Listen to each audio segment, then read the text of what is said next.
I want to live, Okay. because for the past 35 years of my life, to a certain degree, in as much as everything that I've been through and my walk of life has contributed to the person that I am, but I feel like I just existed. I didn't live.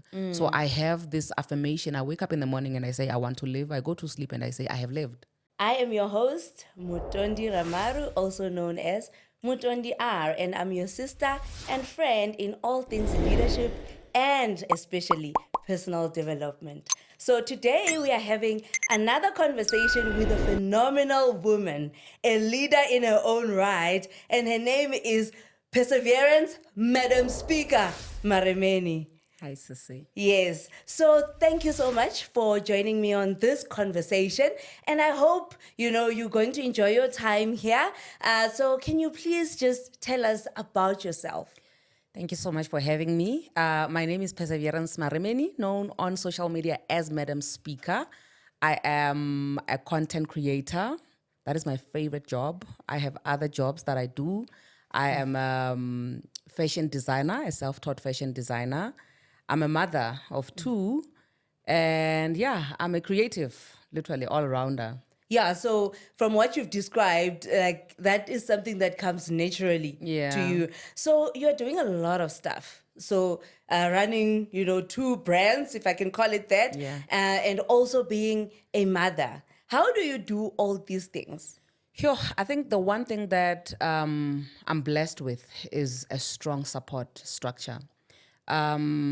I used to say that the one thing that is my biggest fear is having to have children before I'm financially stable, because my biggest fear has always been carrying the baby and going to the clinic and back. That has Yeah. always been one thing that I said, if I want to have a baby, I should be having a car. I should be having like a solid family, right? So I have a lot of support. A lot. The person that I stay with, who is my full-time helper, has been my helper since my son was 3 weeks old, and my son is Wow. turning 10 this year. Wow. So I'm very big on building relationships, and also my ex-husband's family is very supportive, including my ex-husband. All weekends when I'm not around, my ex-sister-in-law takes the kids and she's spending time with them. Literally, I never have to suffer when it comes to just raising the kids, because I'm not doing it alone. I have so many people who are supporting me. Everybody understands what I'm doing. I know that it took a lot of time for people to actually understand some of the things that I do, but because I've always been a busy person, especially when my Crown Lioness, which is the clothing line, was just the main focus, besides my 9 to 5.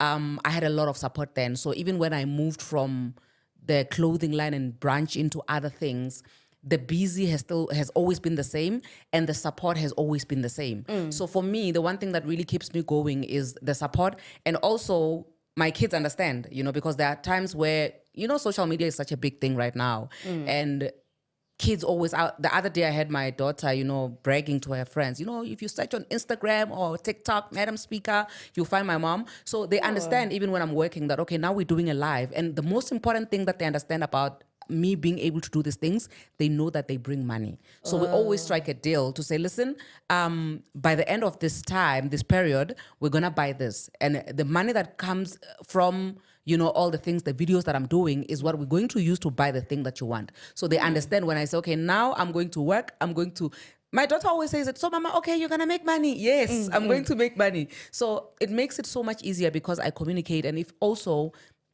I'm finding any challenges whatsoever, I'm a very communicative person. So the one thing that makes it so easy for me to be able to run the businesses that I'm running and being a mom at the same time is the communication and the support structure. Oh wow, Yeah. that's beautiful. And when you talk about support, it's become a big thing for me now since I became a parent. Yeah. Because naturally I was someone who never was able to receive support. I felt Yes. like I'm self-sustainable. But now it has become a big thing. And you've mentioned about your helper who has been with you for literally 10 years. Yeah. Right. So we know that the helper situation in many households is a pandemic. Yes. So can you share what are the things that you believe contributed to your helper being so loyal and, stayed with you for that long?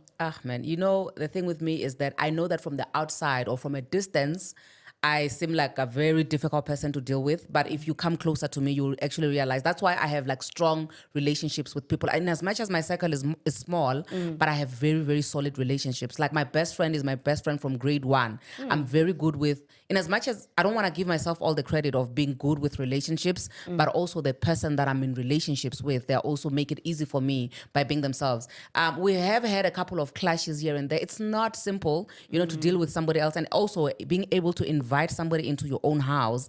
It's not easy, but because of the type of person that I am, that I understand that at the end of the day, we are all humans, and we have to. There's this thing, man, of being able to deal with human beings. Be able to not study people per se, but understand that, in as much as we're different, we can coexist, meaning that give people room to air, because you also have your own mistakes, you also have your own flaws. But the thing is, when it comes to being able to have a helper, the one mistake that a lot of us make is that we want to mimic what we used to see on TV. When we're watching Sarafina's mother was a helper. That treatment, we want to treat these people like they second-class citizens and all that stuff. So it makes it very difficult, because then they don't open up and feel at home the way that they're supposed to be feeling at home. I remember I had a colleague some time back who used to say that in her house, she has 2 fridges. There's the main fridge and there's the helper's fridge. So the helper does not touch the main fridge, but if she takes food from that fridge to the helper's fridge, then the helper can eat. And I'm thinking to myself, so you trust this person to cook food that you can eat, yet you can't share a fridge with them. And all these things are coming from, the apartheid era, where people were literally just, not being treated like people because of what they are. So now I always say that I treat people with the same level of respect, trust, and belief. Everybody to me is the same. That's why there's a lot of contradictions. Some people think I'm very arrogant, and some people think I'm too humble. And that is because I treat everybody the same. So, but if you feel like you are up there, then you will feel like I am arrogant. But if you feel like you are down there, then you will feel like I'm too humble. So I always keep that balance, and that balance is applicable whether you are a helper, whether you are my boss. For me, I'll respect you with the same type of respect. How we take it further from that depends on your response to the respect that I'm giving you. So I feel like the one thing that has sustained my relationship with my helper for a decade now is that the mutual respect has always been there. And also, I'm a very communicative person. If I'm not happy with something, I'll never shout. I know it's unbelievable, I know, but I'm not a shouting person. I'm a person that communicates. I really want to put things, in detail to say, listen, do you am I fair? Do you think that in what I'm complaining about, it's am I ridiculous? I need you to also let it be a conversation to say, do you think that my petition makes sense to you? If it doesn't make sense to you, then I'll do introspection to say, okay, maybe the things that I was complaining about, maybe I'm blowing things out of proportion and all that stuff. So with the mutual respect that I've been able to give this person, we're not only a colleague, a helper, and an employee now. We are now family, because even her kids visit my home. I visit her home. My kids visit her home. So literally, we've become family now. Oh, wow. Yeah. That is so beautiful. And the approach that you take, in terms of treating people, I also believe in the same thing. You need to treat people the same way. Yeah. If you met me today and I am humble, you shouldn't meet me somewhere where I can't recognize you, and then I'm now, arrogant and rude. Yeah. So that's so beautiful. So I just want to ask, a follow-up question on the issue of the helper, right? We know that kids, especially below the age of 7, is their developmental stage. And that's where you get to instill values, characters, and all these things that make up the personality of the child. So how do you manage that since, there is your helper that is assisting you, and then your sister-in-law as well? How do you then navigate that? I'm a very communicative parent. Let me just... I need to emphasize on that. I'm a very communicative person across the board. So the helper that I have used to work for my ex-husband's cousin before we took her, right? Okay. The child of the cousin was old now. They're like, okay, we don't need a helper anymore. So we took her. So I knew her before she even stayed with me, and I knew her character. I knew that it would align with my family and my values as well. And also, when I tell her that this is how I would like things to be done, she applies it in that manner. And now going back to the issue of communication, I'm a parent when I need to be a parent, and I'm a friend to my kids when I need to be a friend. There was a time where, I think in 2021, where I was going through like divorce and all that stuff, right? And things were tense, there's no friend during that time. But my kids would always go and visit my ex-husband's sister, right? And when they come back home, I pay attention to kids. My daughter said to me, Mama, I have 3 mothers. Did you know that I have 3 mothers? And she's young, right? She's 5 now. Did you know that I have 3 mothers? I'm like, okay, so who are your mothers? She's like, Mama number 1, it's Mama Perseverance. Mama number 2 is Rakhadi Paulina, that's my ex-sister-in-law.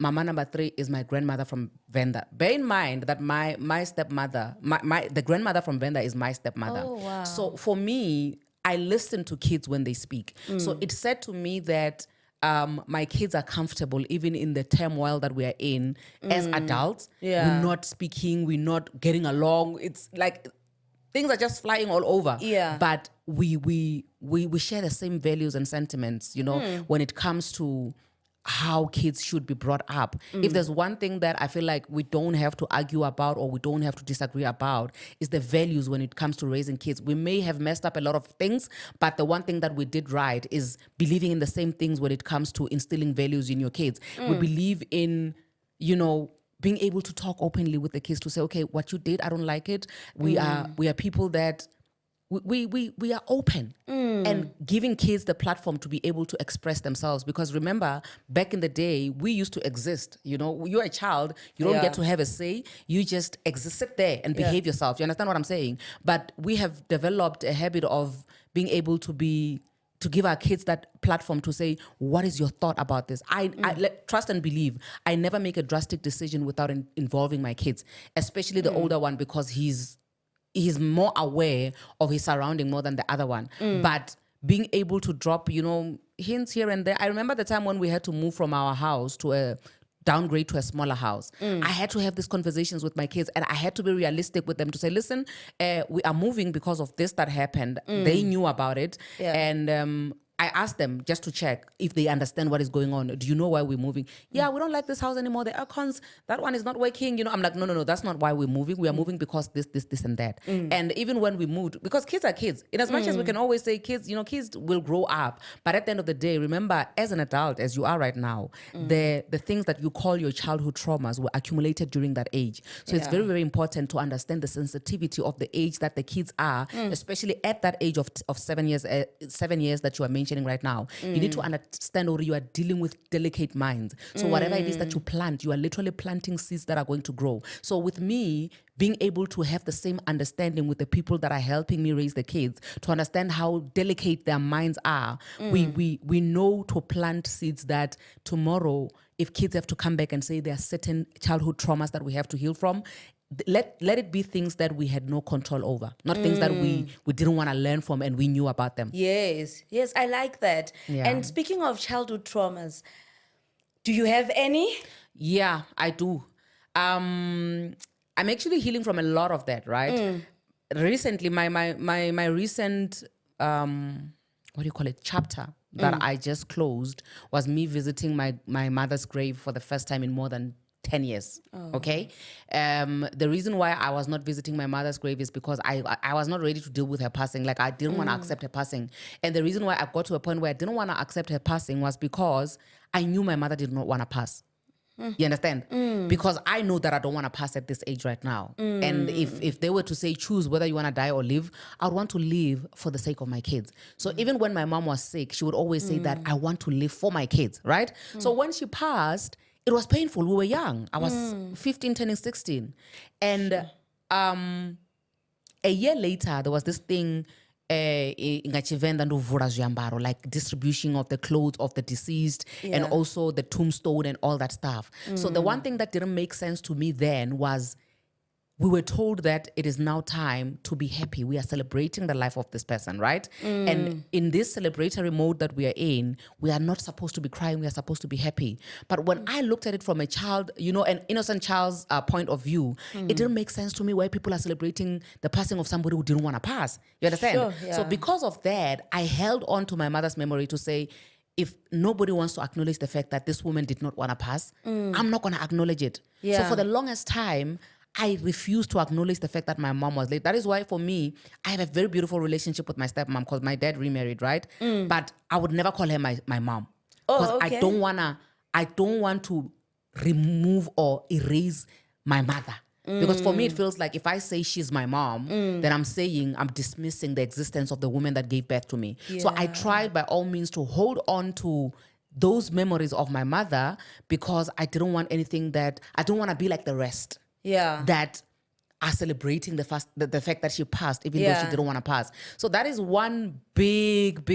Actually, I was having a conversation with, am I supposed to? Okay, can I say it? One guy who's your cousin that I was dating when my mom passed, right? Guys, don't judge me. Yeah, no, I would. So I was dating your cousin. No, I was dating your cousin. I think I was 16. I was dating your cousin when my mom passed, right? And he was the only thing that made sense to me. I even told him the other day, I'm like, you are in my book, you know?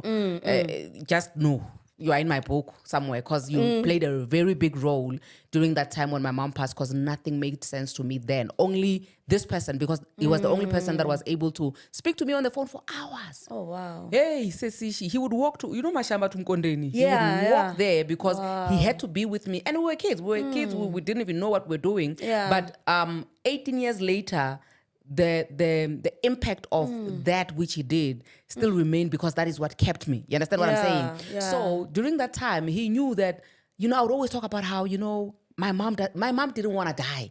So if somebody didn't want to die, then how are we celebrating somebody's passing when they didn't want to die? So for the longest time, it was such a sensitive topic for me. I didn't even want to talk about my mom's passing because I don't want anybody calling my mom Sadziwa Bane. You know, that thing used to be so offensive for me. You know, so that is one big chunk of my childhood trauma that I had to let go of when I went to do the camping this last December. I usually do camps, which I call Loving Yourself Back to Life. And one of the things that we do one main activity, which is like life-changing. You know, try something new. Take that leap of faith, change something about your life. So with me this year, or last year rather, in 2023, December, the one thing that I wanted to get rid of was just me letting go of my mother and saying, listen, when I even come to Frenge, you know, to visit her grave, I really want to acknowledge her as somebody who has already passed. I need to release this person. And also, when it comes to the trigger, what triggered me to get to that point where I needed to now, because I do attend therapy, I'm a big fan of therapy. You know, it's part of the self-care routine.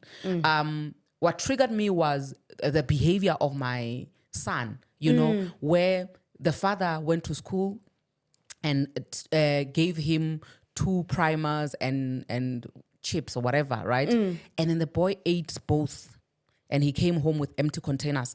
That thing triggered me because I thought to myself, this is such a thing that reminds me of my childhood. You know, there's something that happened with one of my siblings. My mom would give that sibling money. She would eat all of it and then say she lost it. Only when we are older, then she would say, I actually ate the money. So that for me, the trigger, you know, it's like... Wow, it came out in a very funny way. Yes. Yeah. But then the one thing that my therapist then said to me was that, listen, having children is a trigger on its own because as they develop, you relive those moments. You see yourself in and some if there are things which are hidden or things that are underlying that you have not dealt with, the more the kids grow older, the more you scrap all those wounds that were on the inside, then you get to deal with things in your life. So triggers is a daily thing, but for me, the biggest one that I had to deal with or that I had to work on right now in this season of my life was just accepting that my mom is late. Oh, okay. Sure. Condolences. Okay. I'm glad that you found that space to let, you know, to release, if I can put it like that. So for those who don't know, Perseverance, aka Madam Speaker, is my cousin. I'm claiming her.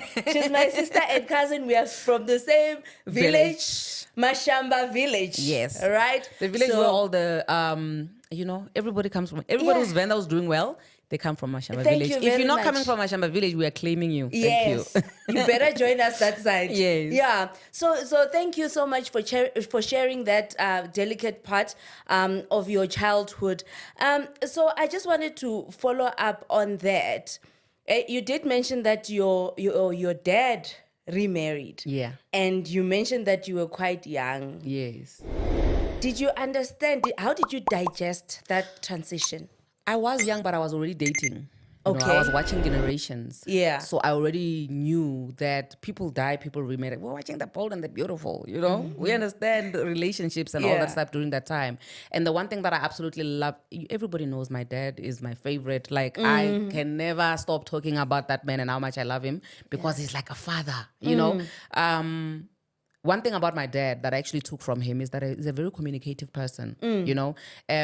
Before he remarried, he got into an accident. He almost died as well. So he was in hospital for quite some time. We almost became like offense, like proper offense, you know, because that happened within a period of 6 months after my mom passed, you know. So when he came back home and he was being taken care of, you know. One of the people that were taking care of him, it's my now stepmother, you know, although it was Okay. not official then, but after my dad had recovered and he was okay, then we had to sit around the table and he said, okay, listen, you guys, I'm a man. I have to have a wife. Your younger sister is 2 years old because when my mom passed, she was so young, you know.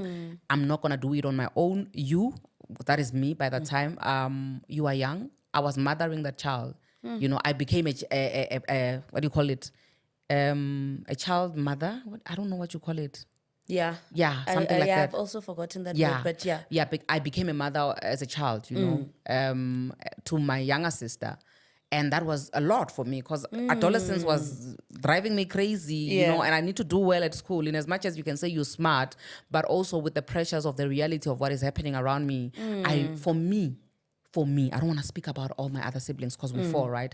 For me, it was a relief that my father is getting married again Wow. because this woman, because trust and believe, my younger sister didn't even know that my stepmother was not her real mother. You understand? Wow. That's how much, I don't even want to paint her as an angel. She's a beautiful human being. That woman that my father married is a beautiful human being. Wow. And I know that as a teenager, it took me some time to actually realize that she's a beautiful human being that she is. It took me growing up and realizing, Norman, this woman, you know, because in as much as people would always want to poison you, so how is your stepmother? How is she treating you? The fact that we had my dad and my dad, that man, that's my ride or die. That man will kill for his kids.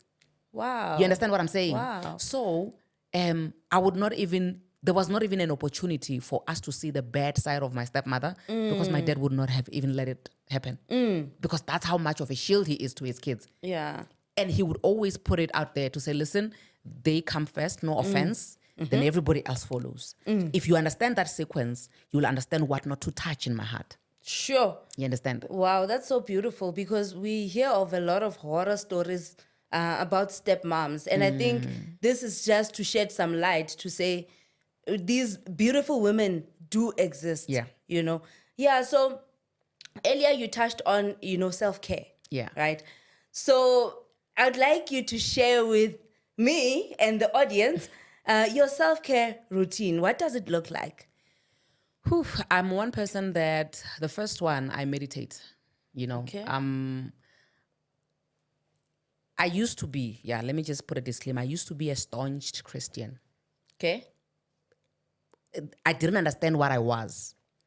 It made sense to other people than it did to me, you know, because I was a Christian that was like ideal, if I may put it that way. Okay. I think I had a relationship with God which made sense to the spectators than it did to me. Okay. You know, when you have a book and you're ticking everything on the book, but then because life had not showed me flames to a certain degree, I didn't understand. I don't think I had a full understanding or a proper understanding of the positioning of God in my life.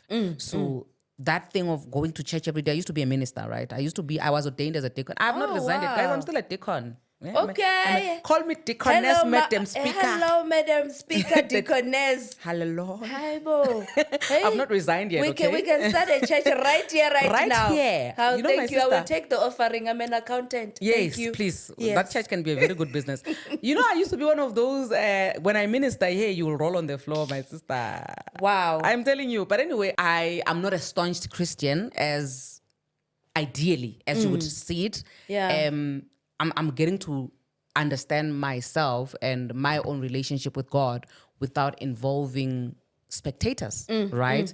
It's a beautiful it's a beautiful thing to view for me. I wake up every morning. There's a book that I'm writing, and it's Well it's done called. on that. Oh, sis, thank you so Sure. much.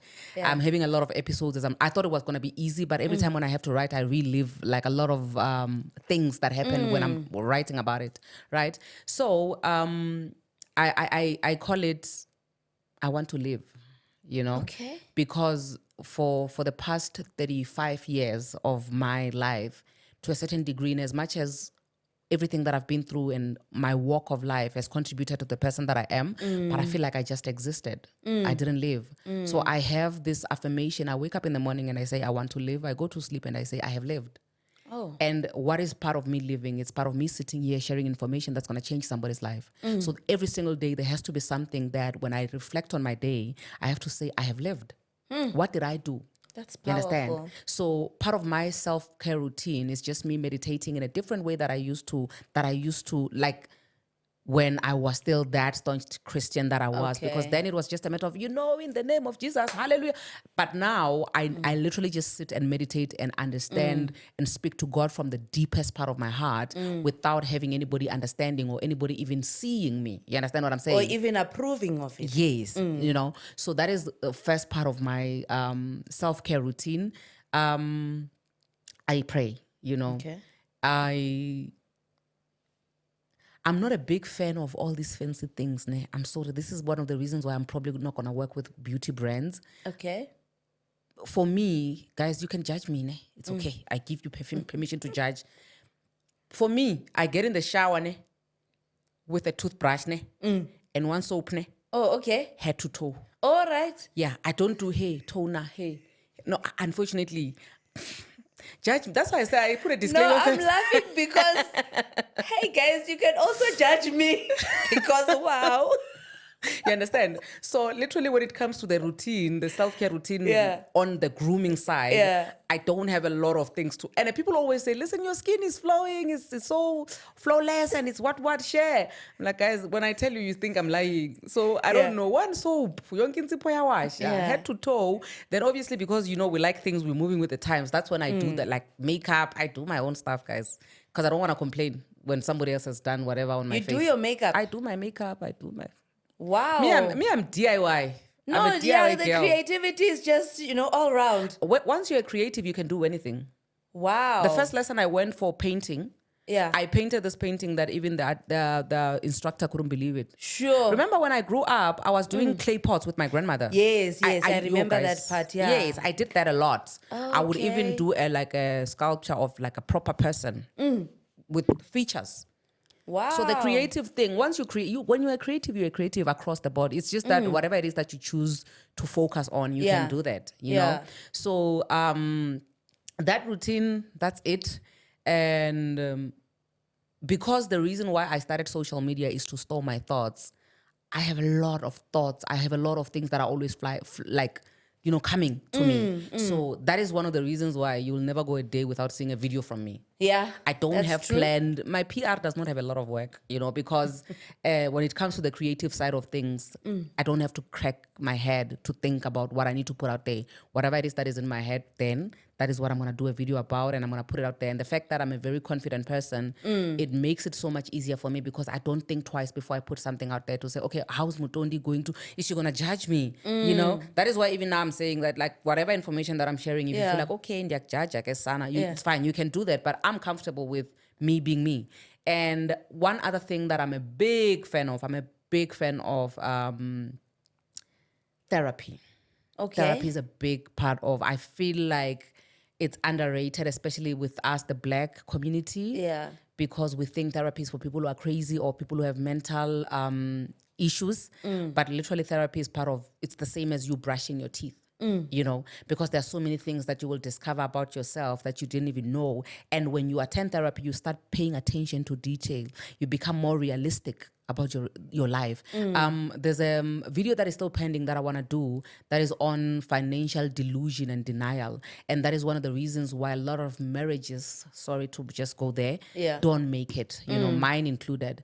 Financial delusion and denial is when you don't want to face the reality of the fact that your salary is not enough to cover the things that you want. Therefore, you ignore your finances and you'd rather eat your money. You will worry about that later. Therefore, you will just postpone paying bills. You don't open letters. You don't do anything that requires you to take realistic financial decisions because it's going to stress you. Because if I focus on paying school fees, then I won't have time. You know, I suffered a lot.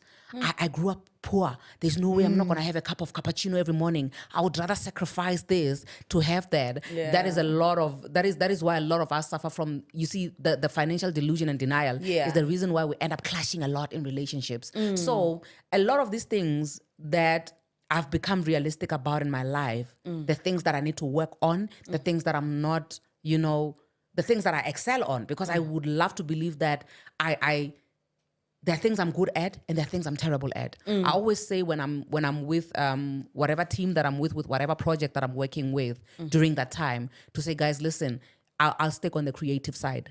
If you are going to be handling the venue, handle the venue. You know more than me. What is your thought about this? If you're going to be doing the deco, I trust you more than I trust myself because that's your area of expertise. So I'm not, in as much as I'm a creative and I like doing a lot of things, I want to give people space to be able to excel in the area of expertise because me being able to have an idea of doing it, it doesn't necessarily mean that I should do everything because there's only one me. And listen, there's only 24 hours in a day and you're going to crash and burn if you want to do everything yourself. So therapy, I've decided that I'm going to allow somebody to handle my mental well-being. Finances, I'm going to have somebody handle my finances. When it comes to, literally, I don't have to do everything. Yes. I had to work on the fact that let the loads get off. Let other people do things that they are excelling in those areas because then it gives me more time to myself. Then when I am having more time to myself, I'm able to be the creative that I am and produce the quality content, if it's clothing quality, you know, because I'm focusing on the thing that I specialize in. So that's where now the therapy is still on the therapy, right? So the reason why I do that is because it helps me be realistic and just distribute according to, you know, specialties, right? And also another thing that is I'm a big fan of, okay, right now, guys, I don't even want to lie. You know, I have a knee injury, so I can't go to the gym. Oh, okay. Yeah. Oh, shame. Sorry about that. So I am a big fan of healthy eating and exercising. But for now, unfortunately, I'm unable to do that. But I'm still going to go back. It's just that I'm waiting for the thingy to die down. You know, now it's like everybody's going to the gym, doing this and that. Packed.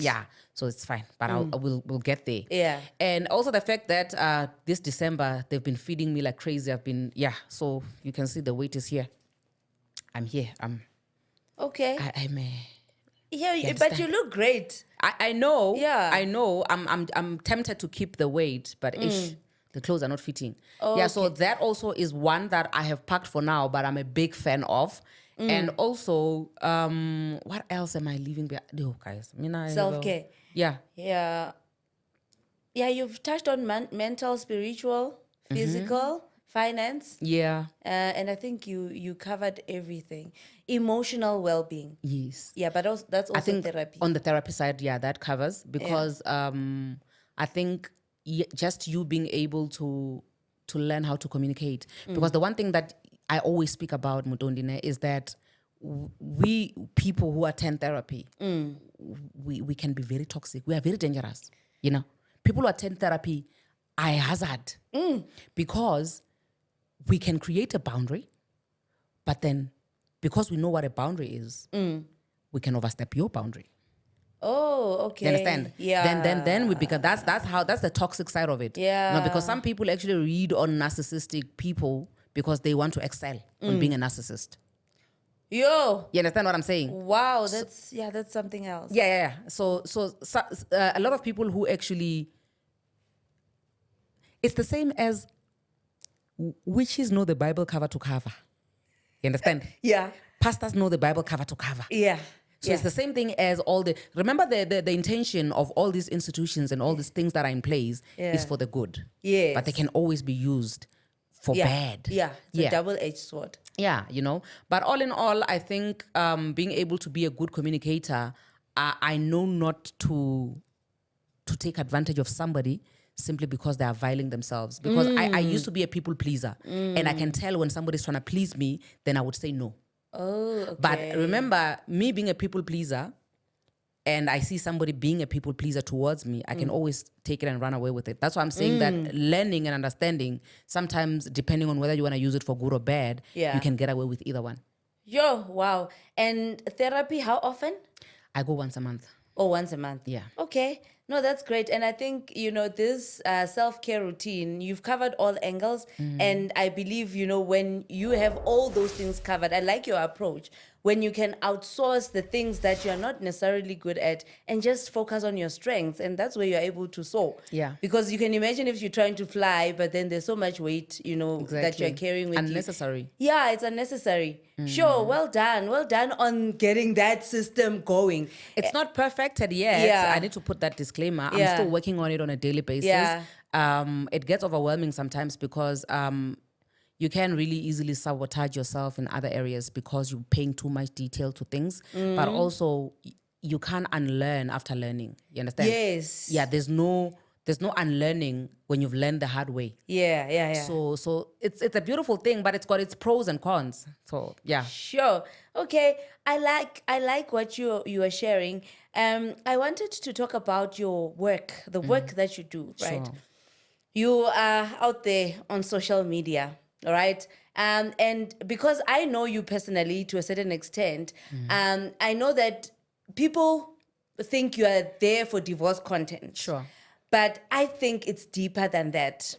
So can you please just share with us, what is your purpose? What is your purpose and what do you want to see your life at the end of everything when the books are closed? Sure. What do you want the story to be about Perseverance Maremeni?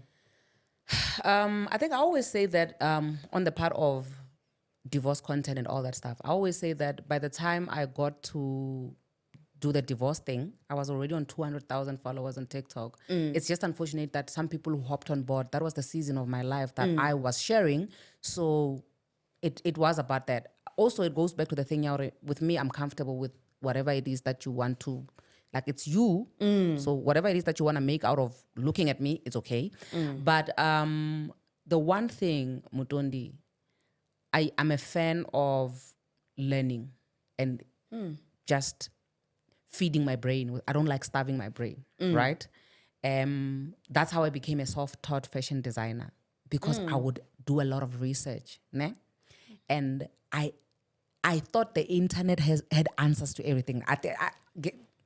Stick with me. Okay. I thought the internet had answers to everything. Okay. Because with everything that I had been through in my life, when I search on the internet, I would find answers. Okay. How to make a blazer, I would find it on YouTube. How to deal with anxiety, I'd find it on YouTube. So there were so many things that I think that's the reason why I'm saying that I thought the internet had answers to everything, because whatever it is that I needed in all areas of my life, I'd always find an element of it on YouTube or any other platform, right? Until I faced the biggest challenge of my life and I searched for information that I knew that it was there in households, in every second household. But when I searched it on the internet, I couldn't find it. Sure. Wow, that's deep. There are so many households that parents are married, but they're single. I'm going to be very controversial, right? Okay. Allow me. Yeah, you're allowed. Where the mother and the father are working, but the mother is doing everything, and the father's money is being eaten by all the other women out there, God knows how many. Sure, yeah. Right? Yeah. So mothers are married, but they're single. Right? Yeah. There are so many households where kids are being abused. There are so many households where financial abuse is a thing. These are the elements that I went to search for on the internet, and I found nothing. Sure. Maybe because, yeah. And when it comes to word of mouth, if I sit with you like this, we switch off the cameras, we will talk about a lot of relatable topics. So the danger of me realizing that was that the day I pass away, my daughter is going to suffer for such information. And that's not going to happen on my watch. Yeah. So I said that I'm going to break new ground. Yeah. And I'm going to be the source of information that I looked for and I didn't find, so that the next person who searches the same information, they will not suffer the way that I suffered. Sure. Let me tell you something, Mutondi. There is nothing iconic about being a well-behaved person. I always give an example with the women of 1956. During that time, during our grandmother's times, a woman must sit still and be quiet. But 20,000 women were rebellious. And they're on the books, on the records right now. Oh, wow. That is why I'm saying that there is nothing iconic about being well-behaved and doing things by the book. Yeah. So I knew that me speaking out loud and being able to open a platform to say, come to me, let's talk about these things. It's okay. I'm creating a shield for you. Yeah. It's okay. You can talk about whatever it is that you're going through. I knew it's going to come with a lot of tongue lash. I knew that it's going to make a lot of people uncomfortable. And anything that people do not understand and anything that people are uncomfortable with, they want to destroy. Yeah. So I had to prepare myself first. And I knew that the kind of worms that I'm opening, any woman who has ever opened it, they've been shut down. Sure. They've been cancelled. Yeah. And they didn't stand. Yeah. So that's how the hunger and thirst for me to be able to liberate my... Because you know, Mutondi, you will get into a room where you are complaining about certain things. Guys, I didn't know that in a relationship... I'm just giving a typical example. I didn't know that in a relationship, especially if you're a Christian, right? Maybe let's say you have not been a sexually active person. You were like, I'm waiting for marriage to be sexually active. And then when you get married, for the first 2 months, listen, you guys are on 50 Shades of Grey. Yeah. Then a baby comes, then postnatal depression comes, then all of a sudden financial issues come, then the starvation in the marriage. And then when you did your counseling, right? Premarital counseling, nobody told you about these things. Yeah. Now that you are in the deep, you go back to the same people who are giving you counseling. And when you ask them, they tell you, well, that's how marriage is like. Sure. So I was like, I need all these things of that's how it's like to be out there. Yeah. So that it will not be an issue of people being deceived. Yes. You understand what I'm saying? And if I'm going to be... That's a very controversial move. Sure, it is. It requires some sort of Winnie Mandela to come. 100%. You understand? So all the things that I was challenging, I'm challenging things that behind closed doors, when the cameras are switched off, they're relatable topics. But when the cameras are on, nobody wants to take the blame. Nobody wants to be called bitter. Nobody wants to be called angry. Nobody wants to be called any of those names. Therefore, people will keep quiet. And it's a dog-eat-dog world. So every man for himself and God for us all. So my experience, I'm going to take it. I'm going to run with it. I'm not going to share with anybody else. And I said to myself, my daughter is not going to suffer the same way that I did. Yeah. So literally, I had no idea that me being in the season of my life where I'm going to break this new ground is me liberating. Because it took a while for me to actually look back and see the army of people that are behind me that are saying, I can relate. Sure. I need a dose of this. If you stop, I am dead. Sure. You understand? Yeah. So literally, that is the only thing. With me, Mutondi, the other day I posted on Facebook a screenshot of the podcast episodes that we've done on our podcast. And there's a thumbs up and a thumbs down on YouTube. Yeah. So the thumbs down are minimal, but they're there.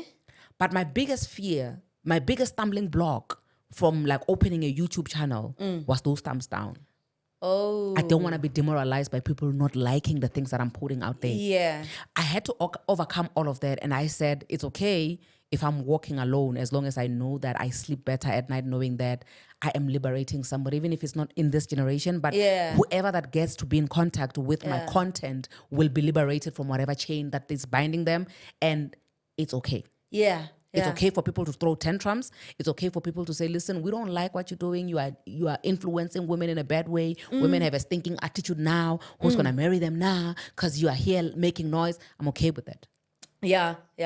So, that's very deep. And I just want to nitpick on some of the things that you mentioned. So firstly, with the thumbs down, I find it so strange that as a person, if you put your content out there, there'll be so many positive comments and likes and whatever. But that one negative comment, It hits. Why do you think that is? I'm one person who actually responds to maybe 1 in 1,000 negative comments and trust and believe they hit. Yes. And a lot of people don't understand. And I always respond to people who don't have like a whole lot of followers. When somebody says to me, that is not worth it, don't do that, don't say that. I'm like, you are speaking from a point of privilege because you've never had to post a video that has 1 million views. And then you have to read comments like the worst comment that I've ever had was on Christmas Day where somebody said, you are one person that if you, and that guy I found out was a very toxic, narcissistic guy that has been on the run. So I actually put him on a pedestal. Then people came and said, listen, we are looking for that guy. He said to me, you are one person that if you died, I would celebrate. Understand? He's saying that in a video that there's a lot of positive comments. And I always say that there are 2 ways for you to deal with a negative comment. You're going to have to find a way to flush it out. Probably for me, it's going to be therapy because I'm a big fan of therapy, or you're going to have to respond and take it back to where it's coming from. So the choice is yours. You understand? Because I'll give you a simple example with when you are crying and when you are laughing, when you are smiling and when you are sad. There's no way you can ever get a headache from laughing.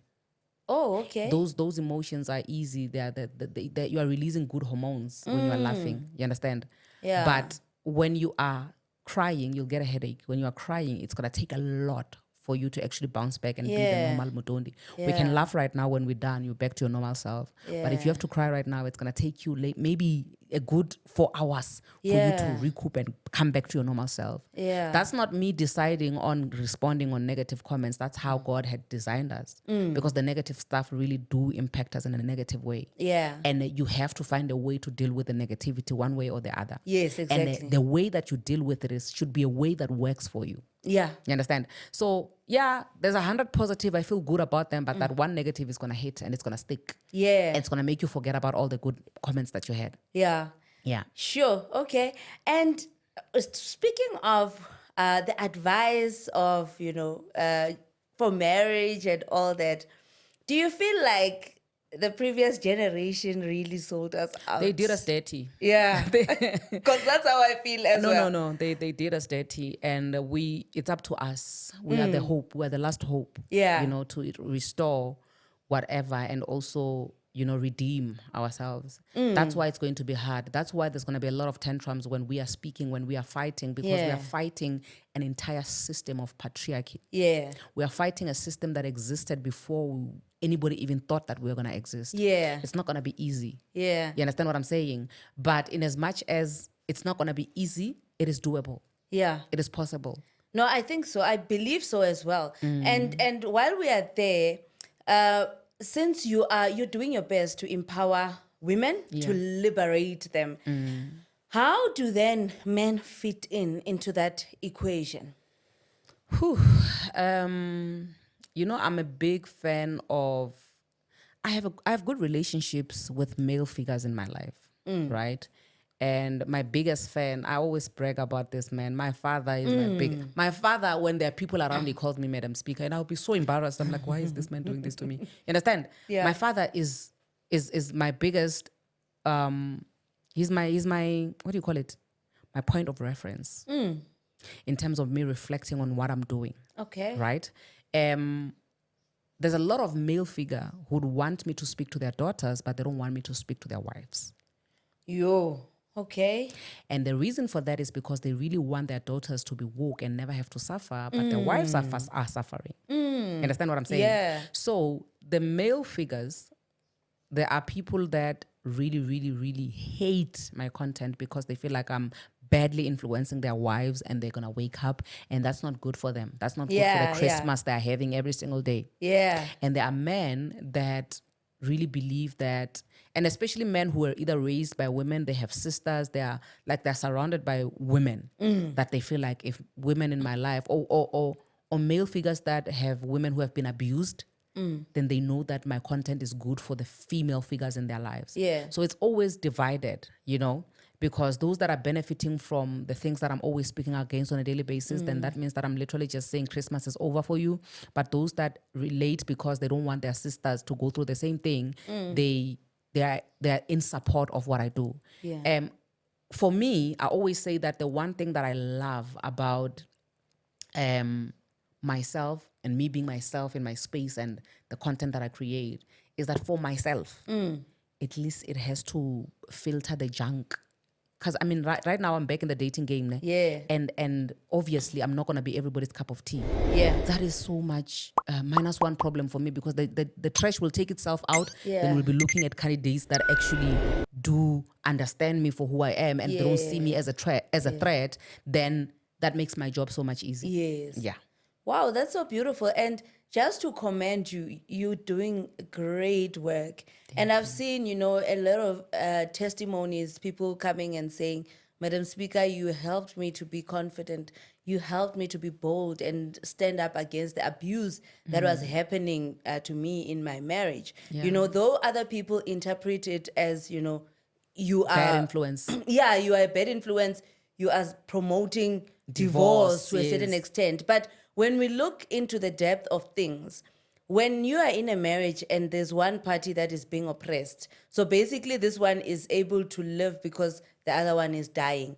And that can never be a healthy relationship. Yeah. So that relationship was dead all along. Anyway, someone just had to highlight it, and then people will take steps. I used to feel so bad, Mutondi, when people would come to me and said, because of your teachings, you gave me courage to leave my marriage. For a long period of time, I would even question God to say, God, are you really, really calling me to give people courage to leave their marriages? But then having to now sit in and be quiet and look around me, it's not about encouraging people to leave or stay, to go or stay. It's about encouraging people to choose life and life in abundance. Amen. And choosing life in abundance means that it's a jungle. Yeah. It's survival of the fittest. Yeah. If it means that somebody has to go for you to live, then you have to live. Yeah. You understand? Then when I had to understand that, I didn't feel bad anymore. Because I was like, no, if I have good people that I look up to that are married, that their marriages are working out, that don't see me as that. I have men who are married who follow me, on social media, and they believe in the stuff that I'm saying. And they say, listen, you are right. So why then should I feel bad for somebody who's already an abuser, who's not willing to change his ways? Yeah, exactly. Yeah. Because this abuse goes, into the serious depths where, the person, the casualty mostly is the woman, right? And they're out there in psychiatric hospitals. I heard a very a silly story of, this lady who was obviously dealing with the cheating of the husband. And obviously you can't be okay when things are not okay at home. And it got her to, that brink of, mental illness. And she was admitted in psychiatric hospital. So when she came back after the 3 weeks, I think it's 21 days. So now when she tries to have a conversation with the husband, or if she's trying to reprimand him for his behavior or whatever that is doing wrong, he would ask her if she has drank her pills. Wow. Yeah. The audacity. No. To top it all off, ne? Yeah. What they do is, even when they go out there, when there's trouble in the house or whatever, they'll be like, no, Pella, that one you must remember, she's not okay upstairs. Yeah. Because you went to the hospital, Vescopis. Yes. You are just The cause of you going there is not a problem. The fact of the matter is you went there. Yeah. Yeah. Sure. Yeah, so I think this is very important for the men out there, because I also believe in the same things. That men have been sleeping for a very long time. You just find a few here and there, a handful. But I feel like there is a great awakening that needs to happen with men so that they can take up their responsibility. When you look at households in general, right, you find that the women are taking up more responsibilities. They're bringing of kids, spiritual leadership in most cases as well. You find that the man is not even going to church, or maybe they're not even a Christian, but then the wife is, upholding that responsibility. So it's important for men to assume their leadership roles. And with that being said, I have said in conversations like this where people point out that maybe we cannot just put the blame on the men entirely, because it was how they were also conditioned. Because if you remember how we were brought up also as a country, the apartheid era and all that, you know, it's destroyed the foundations of a family and sort of like displaced the men from their position of authority. You know, you find a lot of men, you know, reporting under a young white person, you know, all that. So that emasculated them to a certain extent. What do you think we can do to get our men back? You know, I think there's a lot of unlearning that needs to be done. And also this stigma. Because remember, the first people to mock men for being open, it's us women. Ooh. When a man cries, you don't even know what to do with him. Yeah. But when as a woman, when you cry, we hug you, we comfort you. But with a man, like, yo, a man who cries like that, a cry baby of a man, yo. No. You understand what I'm saying? So with us as women, we literally have to give them the support. And in as much as we are saying that, man, it's okay to speak, are we ready to listen? Oh. Because we are saying, man, it's time to speak. Hey, be yourself, cry. Yeah. Can a man really cry without being mocked? The other day I was having a conversation with a guy who was raped. And he said, when I got to the police station, they laughed at me. And he was raped by women. Wow. You understand what I'm saying? Yeah. Until we fix that on the women's side, then we can say we are ready to hear what men have to say and help them and support them in unlearning to relearn. But also at the same time, because us as women were the ones who were oppressed, right?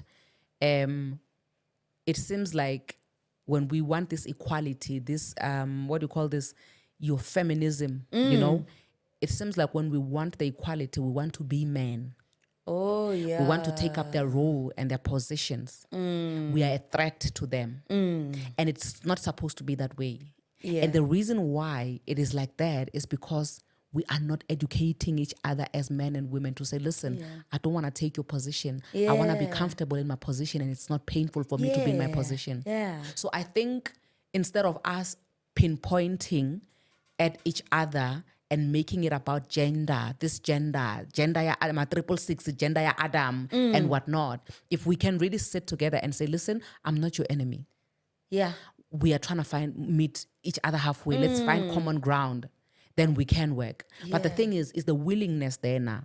Yeah. And for the willingness to be there, remember, even with you, Mutondi, if we open that gate and we say, come in, there are dogs inside. Are you just going to walk in? No, never. You're not going to walk in. You understand what I'm saying? So now, us having to say we want to come where you are as men and we want to be treated as equals, for them feels like, yo, you guys want to come here and bite us. Yeah. You guys want to come here and do to us what we did to you. So changing of roles is a no. Yeah. That's not going to happen. You understand what I'm saying? Yeah. So is it a safe space for us to say, listen, I'm going to come here and I'm going to be here next to you. I'm not threatening you. I don't want to take your position. I just want to be myself while I'm next to you. Yeah. Does that make you sleep better at night? For a lot of people, no. Yeah. And also, remember this thing that we always say, men have ego, this. We are the ones who are feeding that.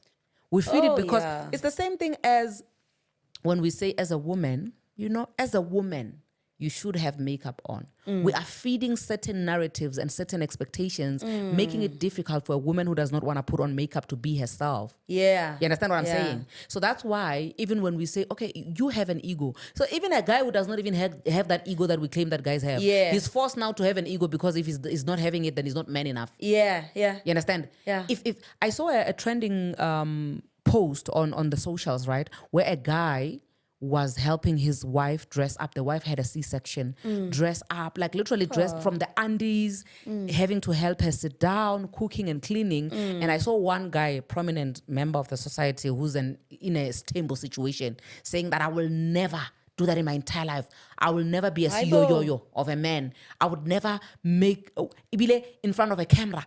You guys are recording a guy's guys can't he? To Sorry him, to it's off too ramp, low. but when we are doing sexual intercourse, do you not help us undress? What's wrong with helping us dress up then? Now yes, yo when you're helping your woman dress up. Yeah. No, it's it make sense. It does not make sense. You Doesn't understand what make I'm saying? sense, yeah. So it's a lot of just egos, which we can literally dust that thing off. Yeah. And say, okay, put the ego aside, be a human being. Yeah. You understand? Yeah. Because when you have a conversation like a heart-to-heart with somebody, right, we are pouring into each other's cups. The gender is set aside. Yeah. But let other people come in. Let there be spectators. All of a sudden, you know what? Yeah, as a man.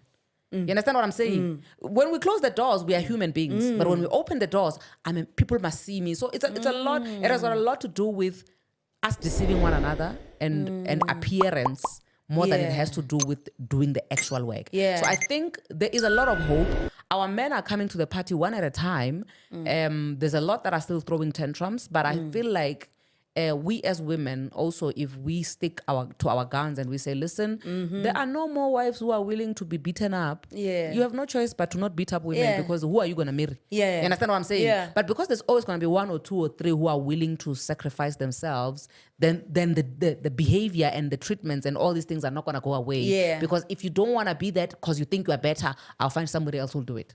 Sure. Yeah. Yeah. No, that's so true. And you know, if it comes to these marriages breaking, let them break. So that we can rebuild. So that genuine ones can come up, you Yeah. know. So what do you think of, just when you were talking, I just thought of, you know, feeding the men ego. What do you think of this Indo-Damast syndrome? Mutondi, I was raised by a man who made me believe that the only man who is responsible for me is him. Okay. Right? When I was in high school, my dad, we made a deal. He said to me, how much is child grant right now? I think it was around 175 by then. He said, okay, I'm going to give you 350 every month Okay. if you don't have a baby. And I need you to understand that no other man out there is responsible for you except for me. After me, you need to stand on your own feet and work. There's no other man who's coming to step up. When I release you from my payroll, that's when you do your own thing. So there's no other man. For me, there's no other man who owes me anything except my dad. Sure. Wow. Nobody else's son owes me anything. Yeah. Yes, I can come together with somebody else's son and we can build together and build an empire. Yeah. But in terms of entitlement, I'm not entitled to anything from anybody's son except Wanawa Mamunak, my father. That's the only man who owes me everything. Yeah. That's the only man that when I walk to him and I say, Baba, I need your car, he must give it to me. Anybody else's son, no. Yeah. I don't believe in the whole concept of Indo-Damast, but it's always nice to get money from a man. It's nice. It's nice. You understand? It's nice to have. But I would never ever get to a point where I pressurize. Because the thing is, Mutondi, we are in same positions as these men. Yeah. We're earning the same salaries. We Yeah. have the same responsibilities. Yeah. If we're to be completely honest with one another, is there miracle money or a miracle tree where these men must go get money that we can't get? Exactly. You understand what I'm saying? Yeah. Yeah, take me out. One day you'll be stuck. Maybe I will take you out. Yeah. But at the end of the day, my expectations from a man, nothing. Yeah. And I think the reason why I'm asking about this is there are young ladies out there who there's a tendency of, you know, you can say something with good intentions, right? But there are people who will take it to this extreme and then others take it to the other extreme. So some of that is this Indo-Damast syndrome where kids just go out there to get men who have money and overlook every other thing. They even put their lives in danger because of that, you know. It means that every other man who cannot give me money is not man enough. So I must get a sugar daddy, even if he mistreats me. That's fine, right? So what can you advise those young ladies out there? There's always a price to pay. Sure. There is always a price to pay. So in this life, you know, nothing comes easy. It's either you are going to get it easy and pay for the rest of your life, or you get it hard for yourself and have it easy for the rest of your life. The choice is yours. Yeah, that's powerful.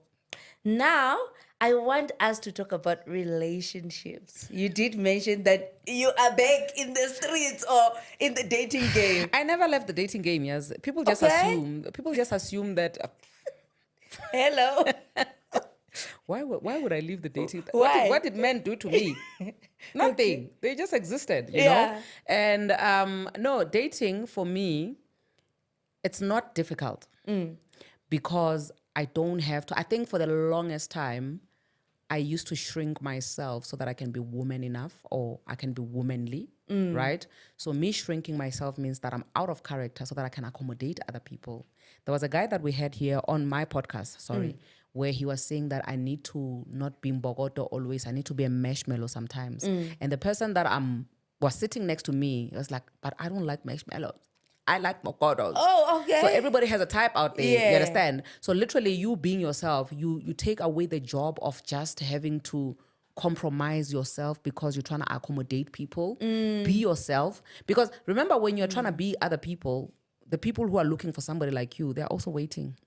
So if you don't settle, eventually you get your type. Yeah. You know? Unfortunately, you might have to kiss a couple of frogs before you get there. Of course. Yeah, but all in all, for me, dating is my favorite thing, guys. Yeah. I am such a sucker for romance. I love love. Love is my love language. Yeah.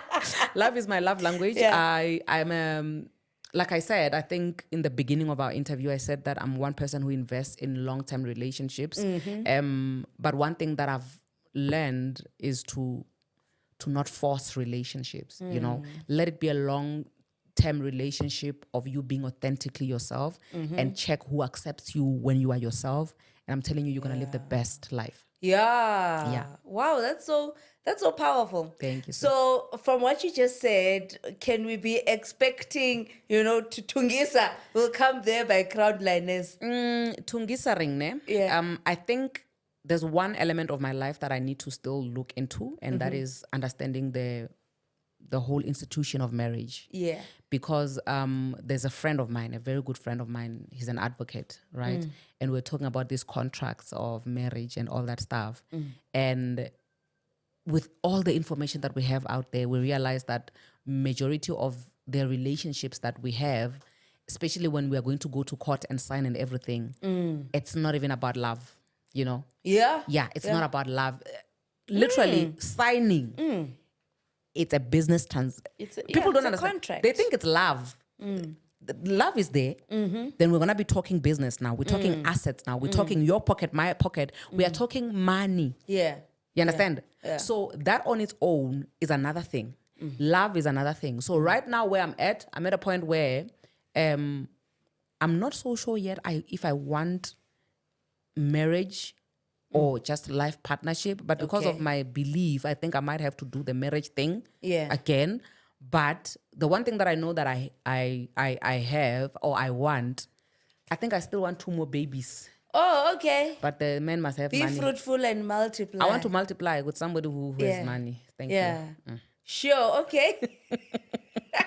So when if you have the money, please, Madam Speaker is ready. Oh, you are No, taken. I have a type. Yes. Oh, you have a type. Yeah, I have a type. Sorry. No, she's taken. If you're trash sorry. but you have money, sorry. Yeah, no, askies. All right. So just to close off, I just want to thank you so much for a beautiful conversation. And I hope someone out there will look at this, whatever day that they choose to, and will be inspired and empowered to live out, their dreams. So in closing, what is the message that you want to give whoever is watching this video? When you wake up in the morning, say, I want to live. And when you go to sleep, say, I have lived. And you do that by making sure that you trace what you have done for the day and you find it fulfilling for you before it can be fulfilling for somebody else. Be authentically yourself. If there's only one person who likes you for being yourself, be that, it's okay. Because rather have you loving yourself than being loved by everybody else while you are not loving the person that everybody else loves. Sure. Yeah. Thank you. I have nothing else to say after that powerful statement. Thank you so much, Madam Speaker. To my YouTube viewers, thank you for tuning in, and I'll see you in the next episode. Please don't forget to subscribe, like, and share this content, and leave a nice comment for us. We'll really appreciate it. So thank you again, Madam Speaker. Thank you so much, sis. All right, bye.